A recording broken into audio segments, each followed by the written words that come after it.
ایک مرتبہ چند مزدور حضرت واحد بن منبہ رحمۃ اللہ علیہ کی بارگاہ میں حاضر ہوئے اور عرض کی، حضور جس طرح ہم کو مصیبتوں کا سامنا ہے، کیا ہم سے پہلے لوگ بھی اسی طرح مصیبتوں سے دوچار ہوئے؟ تو آپ رحمۃ اللہ تعالیٰ علیہ نے ان لوگوں کی بات سن کر ارشاد فرمایا، اگر تم لوگ اپنی مصیبتوں اور اپنے سے پہلے سابقہ لوگوں کی مصیبتوں کا موازنہ کرو تو تمہیں ان کے مصائب کے سامنے اپنی مصیبتیں ایسے محسوس ہوں گی جیسے آگ کے مقابلے میں دھواں، یعنی ان سابقہ لوگوں کی مصیبتیں آگ اور تمہاری مصیبتیں دھوئیں کی طرح ہیں۔ پھر آپ رضی اللہ تعالی عنہ نے ارشاد فرمایا کہ بنی اسرائیل کی ایک عورت تھی جس کا نام سارا تھا، اس کے 7 بیٹے تھے۔ وہ جس ملک میں رہتی تھی وہاں کا بادشاہ بہت ظالم تھا، وہ لوگوں کو زبردستی خنزیر کا گوشت کھلاتا اور جو کوئی خنزیر کھانے سے انکار کرتا تو وہ اس کو قتل کروا دیتا۔ تو اس عورت کو بھی اس کے بیٹوں سمیت بادشاہ کے سامنے لایا گیا، تو اس بادشاہ نے سب سے بڑے لڑکے کو بلایا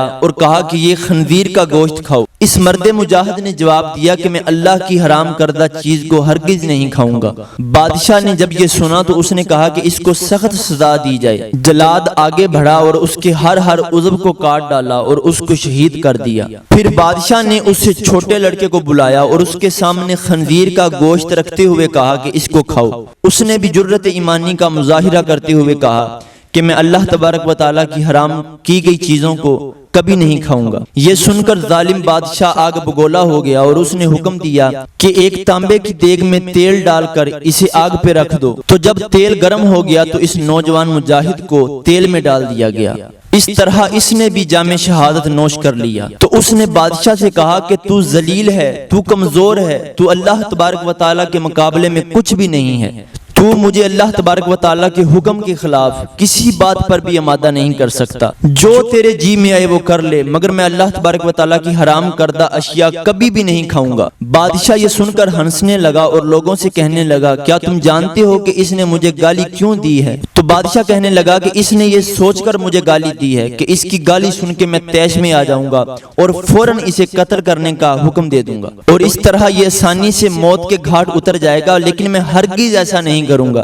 پھر اس ظالم بادشاہ نے حکم دیا کہ اس کو سخت سزا دی جائے۔ تو بادشاہ کے حکم پر پہلے اس نوجوان کی گردن کی کھال کاٹی گئی، پھر اس کے سر اور چہرے کی کھال اتار لی گئی اور اس طرح اسے بھی شہید کر دیا گیا۔ بادشاہ نے اس طرح مختلف ظالمانہ انداز کے ساتھ باقی بھائیوں کو بھی شہید کروا دیا۔ تو آخر میں سب سے چھوٹا بھائی بچا، تو بادشاہ نے اس کی والدہ کو بلایا اور کہا کہ میں تیرا بھی یہی حشر کروں گا، اگر تو اپنی اور اپنے اس بیٹے کی سلامتی چاہتی ہے تو اسے تنہائی میں لے جا کر سمجھا، اگر یہ ایک لقمہ کھانے پر بھی راضی ہو گیا تو میں تم دونوں کو چھوڑ دوں گا، پھر تم من پسند زندگی گزارنا۔ اس عورت نے کہا کہ ٹھیک ہے کہ میں اسے سمجھانے کی کوشش کرتی ہوں۔ پھر وہ اپنے بیٹے کو تنہائی میں لے گئی اور کہا کہ اے میرے لختے جگر، کیا تو جانتا ہے کہ تیرے بھائیوں میں سے تیرے ہر ایک بھائی پر میرا ایک حق ہے، لیکن تجھ پر میرے 2 حق ہیں۔ وہ اس طرح کہ میں نے تیرے بھائیوں کو 2 سال دودھ پلایا تھا، پھر تیری پیدائش سے چند دن قبل تیرے والد کا انتقال ہو گیا، پھر جب تیری ولادت ہوئی تو بہت زیادہ کمزور تھا، تو مجھے یہ دیکھ کر تجھ پر بڑا ترس آیا اور میں نے یہ تیری کمزوری اور تجھ سے اپنی شدید محبت کی وجہ سے تجھے 4 سال دودھ پلایا۔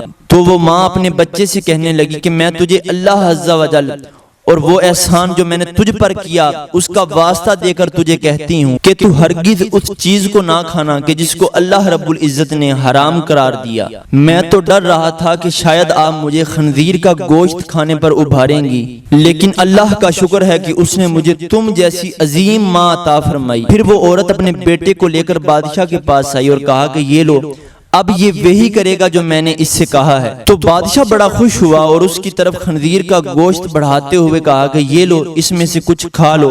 یہ سن کر بہادر نوجوان نے جواب دیا، خدا کی قسم ہرگز میں اس چیز کو نہیں کھاؤں گا کہ جس کو اللہ رب العزت نے حرام قرار دیا۔ بادشاہ کو یہ سن کر بہت غصہ آیا تو اس نے اس مرد مجاہد کو بھی شہید کروا دیا۔ اس طرح یہ بھائی بھی اپنے عظیم بھائیوں سے جا ملا۔ پھر بادشاہ نے اس عظیم عورت سے کہا کہ میرا یہ خیال ہے کہ مجھے تیرے ساتھ بھی وہی سلوک کرنا پڑے گا جو میں نے تیرے بیٹوں کے ساتھ کیا ہے۔